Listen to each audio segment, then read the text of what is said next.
So I was in a resort and I was in the skate park riding my bike, and I eventually broke my bike, and some other dude broke his scooter or whatever he was riding, and he got a drive because he called for somebody to pick him up, and he offered me the drive as well. So we were heading in the same direction, and some guy came along and we hopped in, and I forgot my bike, so I asked him to turn around so I can pick up my bike.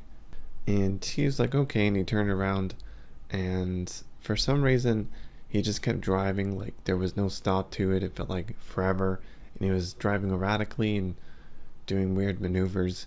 And I realized that he was never going to get back to the skate park. He was just pulling my leg. And I was like, okay, can you stop and let me out? And he wouldn't do that either. And the other dude in the back seat with me was like, can we get some beef jerky?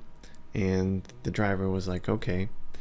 And I told the dude in the back seat with me that he's never going to stop at any place. He's just going to continue to drive around like a maniac. And then I started breathing weird in the dream because I was thirsty in physical reality. And the driver was like, okay, who's ill? And I was like, that's me. I'm dehydrated. And the driver called me retarded because in the dream, the driver was aware that we were in a dream and thought that I was unaware that we were in a dream. And he was like, you are retarded because you can't wake yourself up. And we've been driving around for a perceived hour. And I was like, I know that we're in a dream. I just don't want to exit the dream right now. I find this scenario very interesting and what you're doing interesting because I feel like this is an actual entity that's messing with me. And I asked the driver if he was the devil, and he just turned his head and he smiled and nodded.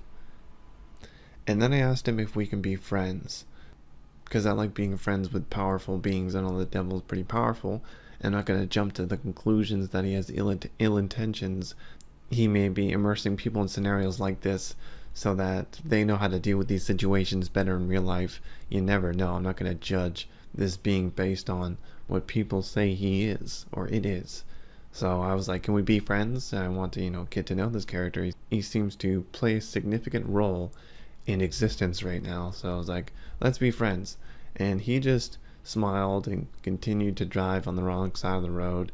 There was snow on the side of the road. He was driving on it. He was like, hey, look, snow. And he started like doing these weird drifts on it and stuff. And he was going a good 100 kilometers per hour over the snow. It was going pretty fast. And I realized that this dream wasn't really going anywhere, so I decided to wake up and drink some water and then go back to sleep.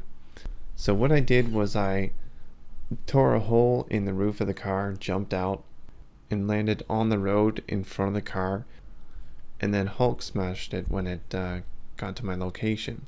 And the car just did all these barrel rolls over me like in some sort of movie, and then blew up. And then I just was standing on the road. I looked at the car and I was like, later, Lucifer. And then I clicked out and woke up because I do have a bit of control over when I wake out of my dreams. And that was the end of that dream. See you later.